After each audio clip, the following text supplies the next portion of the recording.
Hi everyone, welcome to the InfoZenus channel. Today we're going to delve into how ordinary people can become wealthy. We'll explore how to achieve financial freedom through 4 stages and share some real success stories to inspire you. Let's take a look at how these successful individuals went from 0 to 100, realizing their dream of financial freedom. Step 1. The negative stage. When we're born, we start with 0 assets and 0 debt. But as we grow up, we rely on our parents for our needs. Food, clothing, and so on. Essentially, we owe them money. Many ordinary people like me also have student loans to pay off during college. And for those of us from middle-class families, savings are often limited. So in terms of wealth, we're in a negative phase. During this phase, avoid thinking about quick investments, stock trading, or other high-return strategies. Your main goal should be to save money and build your savings so that you don't feel stressed or burdened by debt.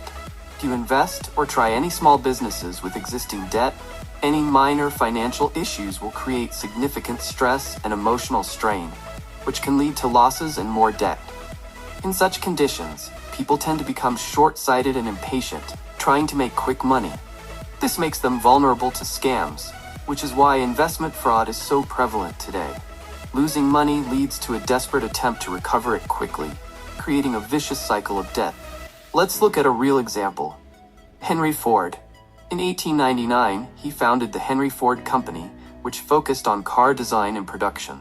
However, the company failed within 3 years due to severe technical and management issues, worsened by insufficient funds. Ford faced significant financial difficulties, but took the time to reassess his business plan and strategy.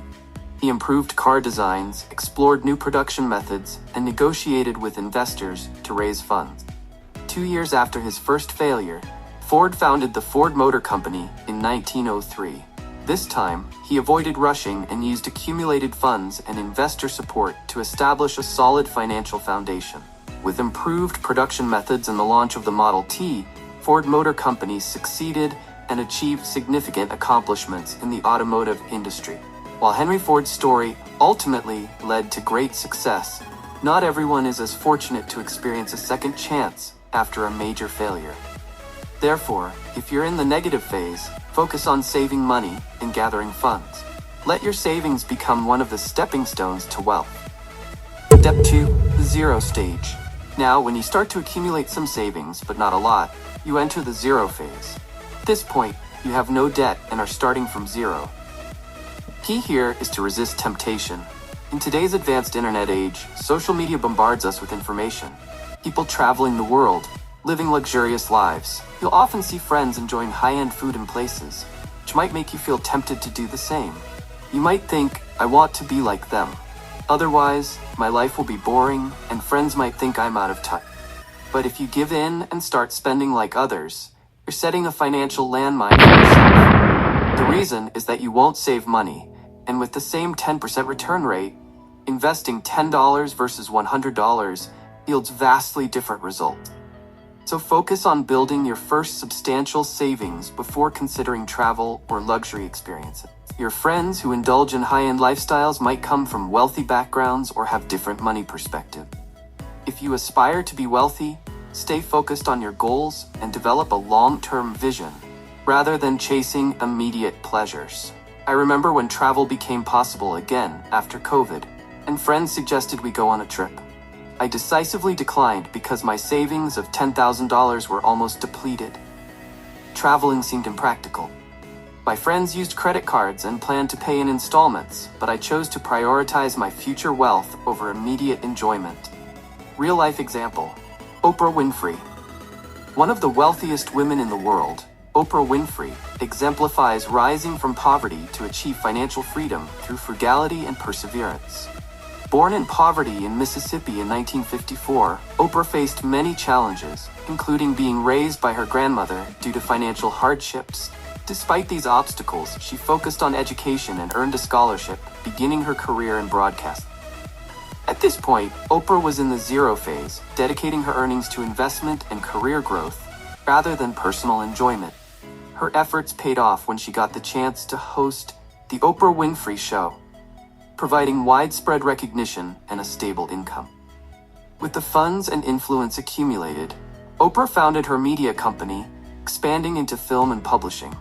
Eventually, she built a powerful media empire, becoming one of the wealthiest women globally.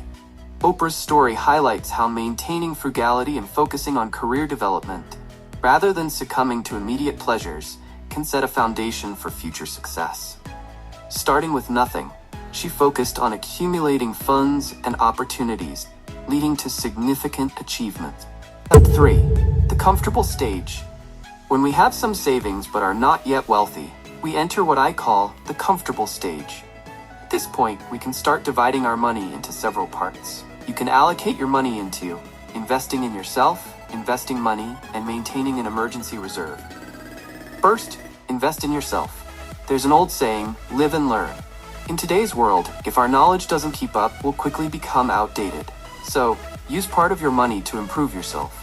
Gain new skills, read more, attend workshops, and meet different people to gain new perspectives and problem-solving methods. For instance, if you're in digital marketing, invest in learning about copywriting, SEO, SEM, and other areas that may benefit you in becoming wealthier. Second, invest your money. At this stage, you can start putting your money to work. If you keep your money in the bank, you'll only get 1 to 3% interest, while inflation is around 5%, meaning you're actually losing money. That's why there's a saying that people who only save money never become wealthy. But to become wealthy, you need to have a solid amount of savings, which will help you generate new funds. There are many ways to invest, one of which is stocks. My partner is very interested in technology and information, so they often read about various tech developments and business news. Naturally, we discuss which companies seem promising, and I learn from their insight. I remember a few nights before my 25th birthday, my partner suddenly covered my head with a piece of paper. When I looked, I saw that our stock investment had yielded a 30% return. It was the best birthday gift I could have gotten at 25. Third, maintain an emergency reserve. This is crucial. The old saying, prepare for the worst, applies here. By preparing for potential worst-case scenarios, you can make life easier when things go wrong. For example, during the COVID pandemic, if you had good investment skills and an emergency fund, it could have been an opportunity to see your wealth increase dramatically. That's why many wealthy people became even richer after COVID. Real-life example, Warren Buffett.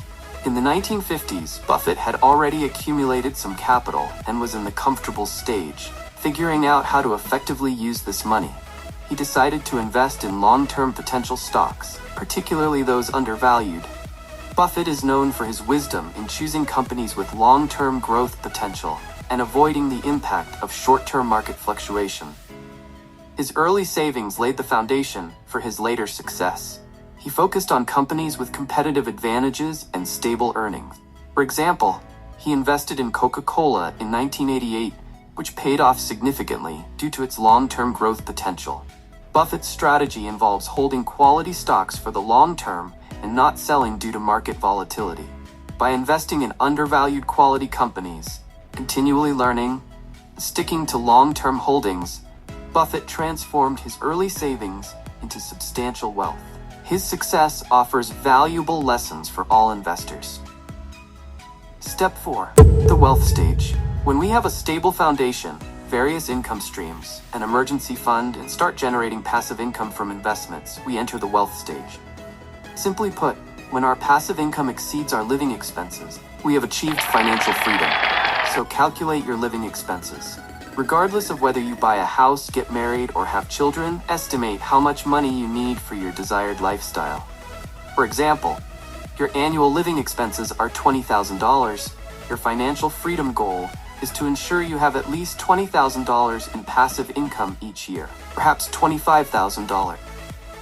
Calculate how much you need to invest to reach this goal. For instance, you aim for a 10% return on investment, you need to invest $200,000 to get $20,000 in passive income annually. Accumulating $200,000 isn't too difficult. It relies on compounding and active contributions. If you start with $20,000 and aim for a 10% return, it will take around 25 years to reach $200,000 on interest alone. However, by consistently adding 30% of your income annually, You can shorten this to about 14 years. As your income increases, you can invest more, reducing the time to achieve financial freedom to 10 or even 6 years.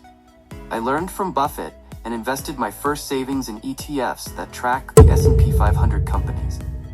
Investing in these funds is like investing in the top 500 companies in the US. Besides benefiting from stock price increases, you also enjoy dividend. The S&P 500 index has shown a significant upward trend over the decades. Using historical data, the average annual return is around 10%.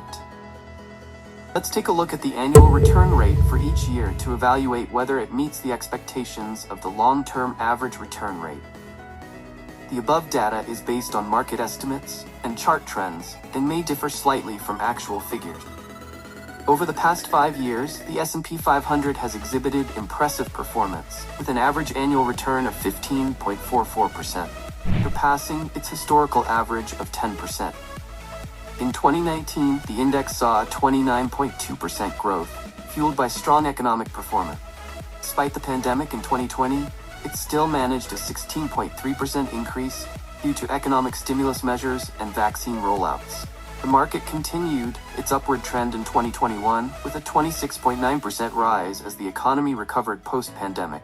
However, 2022 witnessed a significant 19.4% decline due to inflation and interest rate hikes, highlighting the risks of market volatility. The S&P 500 rebounded in 2023 with a remarkable 24.23% growth, driven by policy adjustments and improved market sentiment. This period has underscored the effectiveness of a long-term investment strategy in the S&P 500, as long-term holders have typically seen substantial returns despite short-term fluctuation. Overall, the past 5 years have reaffirmed the benefits of long-term investing in the S&P 500. I started with $1,000 and gradually grew it to $50,000 in the stock market using a strategy of 20% compounding and active investments. Whenever I earn money, I reinvest most of it, gradually building wealth. To achieve material freedom, we need to find ways to no longer worry about basic living expenses. For me, this means actively using my money. Of course, I still have various desires, so I'm continuously working towards financial freedom. In summary, ordinary people can achieve financial freedom by following these 4 stages. The debt stage: clear debts to feel secure. The 0 stage: keep earning and saving. The comfortable stage: invest in yourself, start investing money, and maintain an emergency fund. The wealth stage: set financial freedom goals and use investments to create passive income. By adopting a long-term perspective and staying focused, we can get closer to financial freedom by delaying immediate gratification. Remember, investing only after reaching the comfortable stage. I hope today's video helps you. If you liked it, don't forget to subscribe and like. See you in the next video.